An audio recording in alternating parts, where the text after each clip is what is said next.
Right, well, good morning fellow bikers.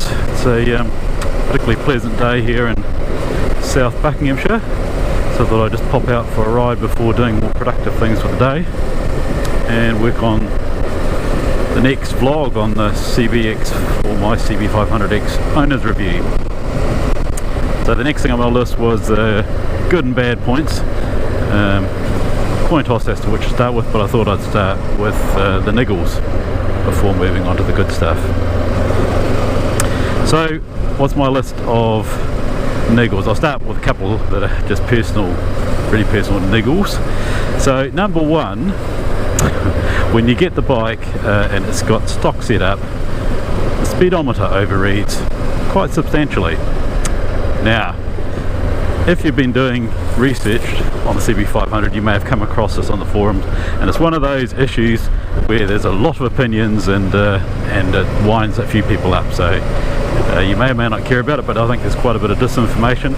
So I'll sort of state it in terms of the facts and then give you my opinion. So the fact is, when I got my CB500 with stock set up in terms of gearing and everything, turned out that sitting on the motorway at 70 miles per hour actual speed as measured by a GPS unit, the speedometer read about 78 miles an hour. Now, I didn't know that when I first got the bike, so I was using the usual sort of rule of thumb based on the speedo, and finding that the traffic was always pushing past me, and I'm sort of thinking, oh, it's a bit strange, is the traffic particularly aggressive today? But it's like, no, actually you were going quite a bit slower than what you thought you were. So this is southeast of England and people will push past. Anyway, so that's the fact. Now there's an issue and a lot of debate about what should the accuracy of a speedo be. Well, in terms of the law, the situation in Europe is this. Now, I've seen people say that there's a British motor industry standard on these things, which I thought was quite quaint really, because although I've only lived in Britain for about 20 years, it is the case that Britain's been in the EU for about 40 years now, and these things are driven by European directives. The bureaucrats in Brussels decide. Let's watch these cyclists here. Good. And the bureaucrats in Brussels decide what's acceptable for these sorts of things for vehicles across all of Europe. And so the directive does say, like I think all transport laws around the world, certainly in the Western world, that the speedometer cannot underread, right? So it has to overread, and it doesn't take too long to think about that to think, yeah, okay, I can see what that is. The issue is by how much it should overread, and the European directive says something like the maximum allowable overread is 10% plus 6, and it might be 6.25. Don't ask me whether it's kilometres or miles, but it doesn't matter, but you get the picture. So what it means is, in law, if I'm sitting on the motorway at 70 miles an hour, my speed limit, my speedo could legally say anything from 70 to about 83 miles per hour, and that's deemed legally acceptable. It's a matter of law in terms of whether the speedo is fit for purpose. Now, as a matter of opinion, I think that if I'm sitting on the motorway in any vehicle and its speedo says 70 and I'm actually doing 83 or more, I think that's not fit for purpose, but that's my opinion. Anyway, so my expectation of what's reasonable, I guess, comes from, I suppose it's at least 15 years now that I've been regularly driving vehicles with GPS units in them of various types. And actually, when you think about it, because it's not just the cars we've owned ourselves, but it's the business trips and the holidays, and I've had a lot more travel than I would really like to have had for various reasons. Actually, I've driven quite a lot of cars from a lot of different manufacturers, and in different parts of the world too, for that matter, mainly New Zealand, Australia, Canada, US, and across the EU nations.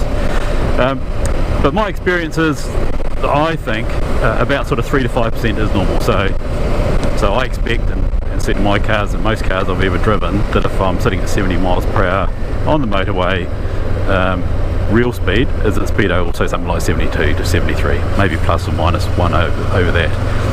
So that's my basis of what I think is normal. So I think 78 miles an hour is quite frankly ridiculous. That's my personal opinion. So that irritated me. So that's bug number one. Right, just on the way home I thought of a little addendum that I forgot to put into the speedo debate, so this will just be a little bit of odd tape stuffed in somewhere. I should say that the speedo issue, as I'm aware of it, seems to be associated with the UK and I think the European model. It's not clear to me whether all the other models around the world have it or not. I've seen mixed evidence from the forums on that. I think some people say that the North American models don't have it. I'm not sure, but just to say that it's not clear to me whether it's an issue with the non-EU models.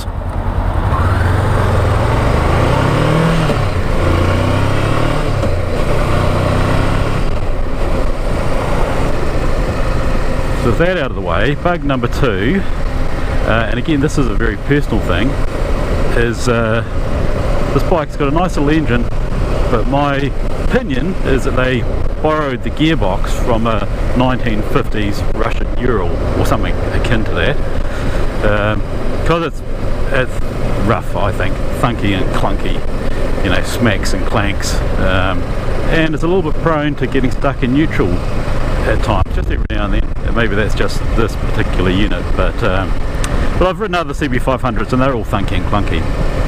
Now, to be fair, I think this is where my introductory video on where I'm coming from comes into play, because at this point you have to take into account that I've spent most of my life riding dirt bikes, and dirt bikes have really slick gearboxes.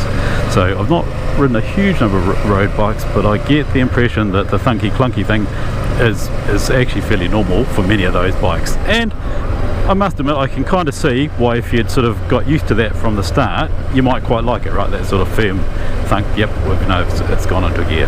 So that's a very personal thing. I think it's pretty clunky. I'd like to ride the new 2019 and see whether the assistant slipper clutch has made much difference, and I may do that sometime shortly. What I would say though, in terms of those with experience on road bikes who think that this is completely normal, and maybe it is completely normal, if you want to, bikers, if you want to know what I'm on about, then my suggestion to you is find a local Suzuki dealer and go and test ride an SV650 or a V-Strom 650 or something like that, and go for a ride and see what that gearbox is like, because the gearbox in those bikes is what I personally would like to see on a bike. In any case, that's an opinion, very much. So that's the gearbox.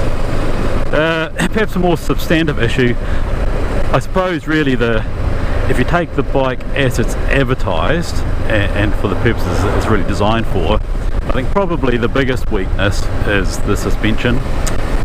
It is an A2 licensed bike, it's built to a budget, and as common with this sort of range of bikes, one of the places they save money is on the suspension.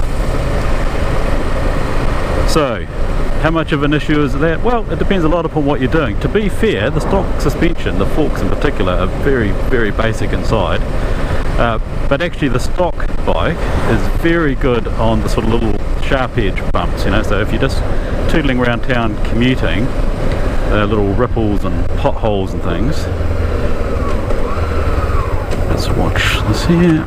Tring 2.5, that's us. Bike without biker.